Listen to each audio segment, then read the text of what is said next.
मंगलवार की सुबह योगी सरकार ने भक्ति के पथ पर बड़ा संदेश दिया तो शाम होते होते दिल्ली से भी एक ऐसी तस्वीर सामने आ गई जिसके बड़े सियासी मायने निकाले जा रहे हैं। दरअसल सीएम योगी ने पीएम मोदी से मुलाकात की। यह मुलाकात करीब 1 घंटे तक चली। इस दौरान सीएम योगी ने प्रधानमंत्री को भक्ति आंदोलन से जुड़ी एक किताब दी। यह किताब इस वजह से खास है क्योंकि इसका सीधा संबंध रामचरितमानस के रचयिता गोस्वामी तुलसीदास से है। गोस्वामी तुलसीदास भक्ति काल के महान कवि थे और जो किताब सीएम योगी ने प्रधानमंत्री को भेंट की उसका शीर्षक भी भक्ति आंदोलन से जुड़ा है। माना जा रहा है कि विरोधियों के सवाल के बीच योगी सरकार धर्म के मुद्दे पर फ्रंट फुट पर आ गई है। जाति के आधार पर अखिलेश यादव जो रणनीति तैयार कर रहे हैं ये उसकी बड़ी काट मानी जा रही है। खबर है कि सीएम योगी ने प्रधानमंत्री से चुनावी रणनीति पर भी बात की क्योंकि 24 का लोकसभा चुनाव अब दूर नहीं है। कुछ महीने का वक्त बच गया और उससे पहले यह तस्वीर कई तरह के संकेत देती है क्योंकि विपक्ष बार बार जातीय जनगणना की बात कर रहा है, लेकिन मुख्यमंत्री योगी आदित्यनाथ यह संदेश देने की कोशिश कर रहे हैं कि वो समाज को जातियों में नहीं बांटना चाहते। वो बात कर रहे हैं समरसता की।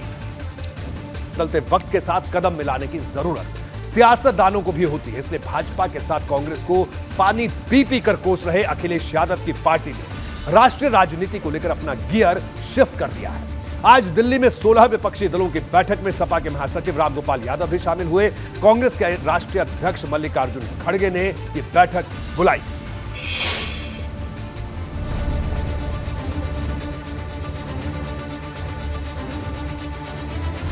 लोकसभा चुनाव में बमुश्किल 1 साल का वक्त बचा है और यूपी से लेकर दिल्ली तक की सियासत में 2 सवाल सबसे ज्यादा चर्चा में हैं।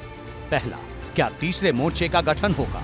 और दूसरा, कांग्रेस के साथ कौन कौन से दल खड़े होंगे? दूसरा सवाल इस वजह से अहम हो जाता है क्योंकि अखिलेश लगातार कांग्रेस पर हमलावर है। 11 मार्च को जब वो गुजरात दौरे पर गए थे तब भी कांग्रेस पर चुभने वाला हमला बोला था। बीजेपी कांग्रेस के रास्ते चल रही है। इस देश में जो परंपरा कांग्रेस ने डाली थी उसी रास्ते पे भारतीय जनता पार्टी चल रही है। भारतीय जनता पार्टी कोई नया काम नहीं कर रही। ईडी, सीबीआई, इनकम टैक्स से छापे मारना, और जो लोग छापा मारते हैं वही हश्र होगा जो कांग्रेस का हुआ है। दरअसल अखिलेश यादव समाजवादी पार्टी की सियासी लकीर बहुत पहले ही खींच चुके हैं। उन्होंने गाजीपुर की रैली से ही साफ कर दिया था कि सपा पुराने गठबंधन के साथ ही नया चुनाव लड़ेगी। गठबंधन बनाने में हम लोगों ने त्याग कर करके ही गठबंधन बनाने का काम किया था, लेकिन अब आने वाले समय में समाजवादी पार्टी कहीं गठबंधन करने नहीं जा रही। अपनी अकेली ताकत पर साइकिल पर सवार होकर के चलेगी। हाल ही में जब अखिलेश अमेठी गए थे तब भी कांग्रेस पर चुभने वाला हमला किया था और ऐलान यहां तक कर दिया था कि अमेठी और रायबरेली में भी सपा अपने प्रत्याशी उतारेगी। लेकिन अखिलेश की इस तल्खी के बीच बीच में दिल्ली से ऐसी तस्वीर भी सामने आ रही है जो गठबंधन के रास्ते को खुला दिखाती है। इस बार भी जब कांग्रेस अध्यक्ष मल्लिकार्जुन खड़गे के नेतृत्व में 16 विपक्षी दलों की बैठक हुई तो समाजवादी पार्टी की तरफ से रामगोपाल यादव शामिल हुए। यानी एक तरफ कांग्रेस को लेकर तल्खी है तो दूसरी तरफ विपक्षी एकता की तस्वीर। और कांग्रेस भी अखिलेश को बार बार चेता रही है कि भलाई एक साथ लड़ने में है। देखिए, सही समय पर सब एक होंगे। इसके अलावा एक और सवाल है, बीजेपी कहती है हमारे पास 80 में से 80 सीट जीतने का ब्लूप्रिंट है। अखिलेश यादव ने ये कहा है कि हमारे पास 80 में से 80 सीट हराने का ब्लूप्रिंट है। शायद उनके दिमाग में वो सब मिलजुल कर हराएंगे।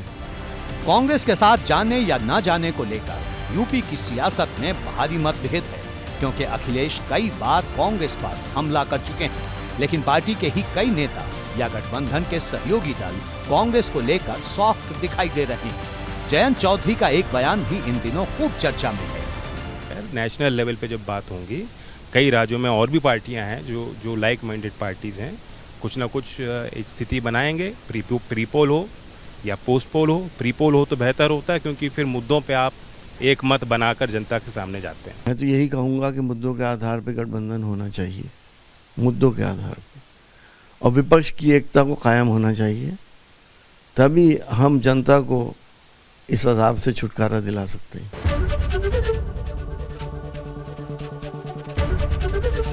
एबीपी गंगा, खबर आपकी, जुबान आपकी।